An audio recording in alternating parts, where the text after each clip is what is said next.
Selamat sahabat anak-anak, kembali bersama Ibu Isti Indartanti. Pelajaran sekolah sahabat kita berjudul Di Pihak Siapakah Engkau? Ayat hafalan Yosua pasal 24 ayat 15. Pilihlah pada hari ini kepada siapakah kamu akan beribadah. Tetapi aku dan seisi rumahku, kami akan beribadah kepada Tuhan. Poin penting pelajaran kita memuji Allah dengan memilih untuk menurutinya setiap hari. Adalah selalu hal yang menarik untuk menjadi kelompok yang menang. Seringkali kapten kelompoknya akan memilih anggotanya. Di sana akan ada beberapa orang yang diinginkan oleh banyak orang, dan beberapa orang yang tidak menginginkannya. Bagaimanakah perasaanmu untuk dapat memilih sisi manakah yang akan engkau pilih? Bangsa Israel telah berada di tempat kediaman mereka yang baru di tanah perjanjian. Pemimpin yang mereka cintai, Yosua, telah melayani mereka dengan penuh kesetiaan di bawah petunjuk Musa sepanjang tahun-tahun di padang gurun.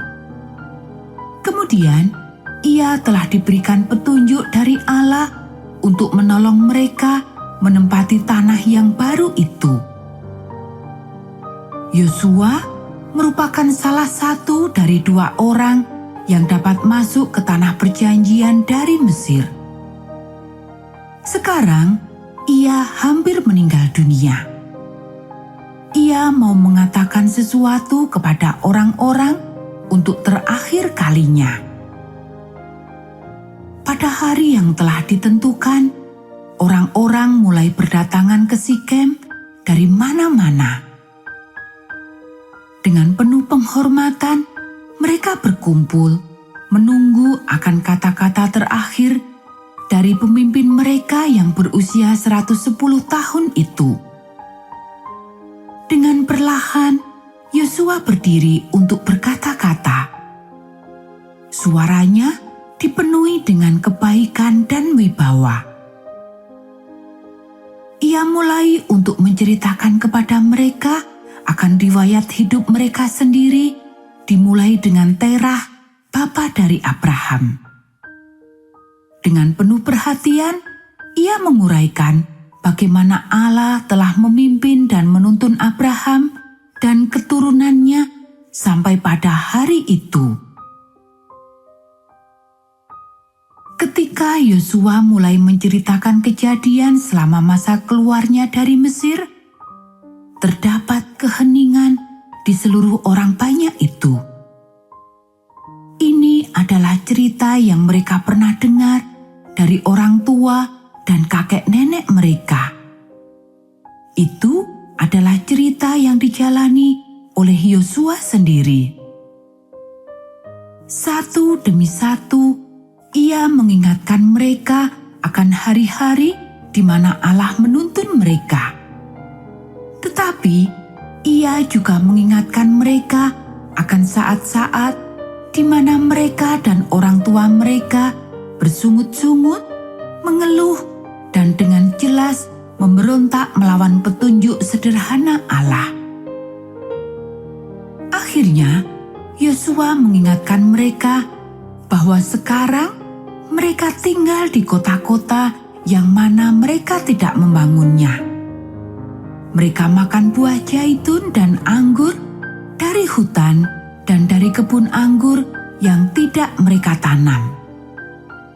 Bagaimana hebatnya Allah memenuhi janji-janjinya kepada mereka. Sekarang, Yosua sampai pada akhir dari kata-katanya kepada orang banyak itu. Takutlah akan Tuhan dan beribadahlah kepadanya dengan tulus ikhlas dan setia. Jauhkanlah Allah yang kepadanya nenek moyangmu telah beribadah di seberang sungai Efrat dan di Mesir, dan beribadahlah kepada Tuhan. Tetapi jika kamu anggap tidak baik untuk beribadah kepada Tuhan, pilihlah pada hari ini kepada siapa kamu akan beribadah. Allah yang kepadanya nenek moyangmu beribadah di seberang sungai Efrat, atau Allah orang Amori yang negerinya kamu diami ini. Tetapi aku dan seisi rumahku, kami akan beribadah kepada Tuhan. Kelihatannya Yosua telah mengakhirinya. Tetapi itu adalah sulit untuk terus berkata-kata karena keributan dari orang-orang yang berada di sekelilingnya. Mereka semuanya bertepuk tangan dan bergembira. Mereka berseru, "Kami tidak akan menyembah ilah lain. Allah kami besar. Ia telah menyelamatkan kami. Kami akan melayaninya." Kegembiraan terus berjalan. Yosua melihat bangsa itu dengan penuh cinta dan belas kasihan. Itu adalah benar. Mereka telah melakukan hal yang indah untuk menghormati Allah ketika Yosua menjadi pemimpin mereka.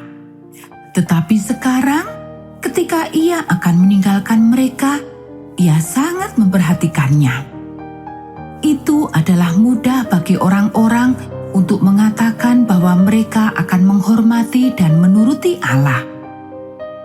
Itu adalah sebuah hal yang sulit untuk memilih setiap hari dalam setiap pilihan kecil yang mereka buat untuk menyembahnya. Kalian tidak akan dapat melayaninya dengan kekuatan kalian sendiri, kata Yosua sambil memperingatkan mereka.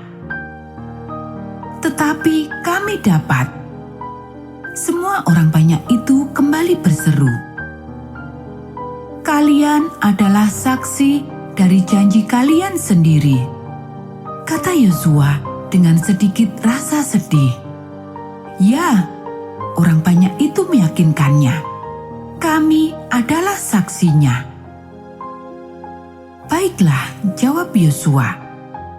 Buanglah jauh-jauh segala ilah-ilah dan dewa kalian. Serahkanlah hati kalian kepada Allah. Itu adalah satu-satunya cara di mana engkau dapat melakukannya. Kami akan melayani Allah Tuhan kami dan menurutinya, seru orang-orang itu sekali lagi. Yosua kembali pada tugas terakhirnya. Ia menuliskan semua hal-hal yang Allah inginkan untuk diingat oleh orang-orang sementara mereka melayaninya hari demi hari. Ia menuliskannya di dalam kitab hukum Allah. Ia juga menaruh sesuatu yang khusus, batu besar di bawah pohon oak. Di sana untuk mengingatkan orang-orang akan apa yang telah mereka janjikan kepada Tuhan pada hari itu. Kumpulan orang banyak itu perlahan-lahan meninggalkannya, kelompok demi kelompok.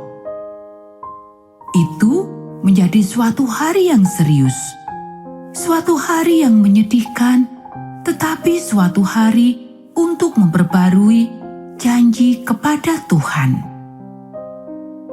Seorang anak kecil berjalan di antara ibu dan bapaknya, sementara mereka berjalan menyusuri pegunungan untuk kembali ke rumah mereka.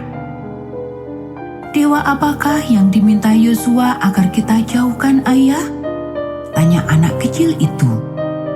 Kita tidak memiliki patung apapun, baik itu patung binatang ataupun dewa lainnya di rumah kita. Aku berpikir bahwa itu adalah satu-satunya dewa yang dibicarakan oleh pemimpin kita, jawab ayahnya dengan penuh pemikiran.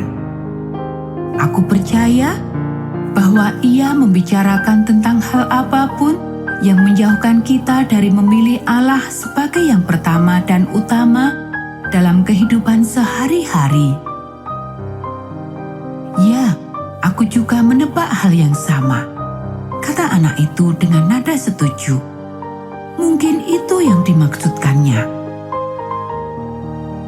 Meskipun ia merasa sedih bahwa pemimpin itu akan segera meninggalkan mereka, anak muda itu merasa bahagia bahwa keluarganya telah memilih untuk menyembah Allah.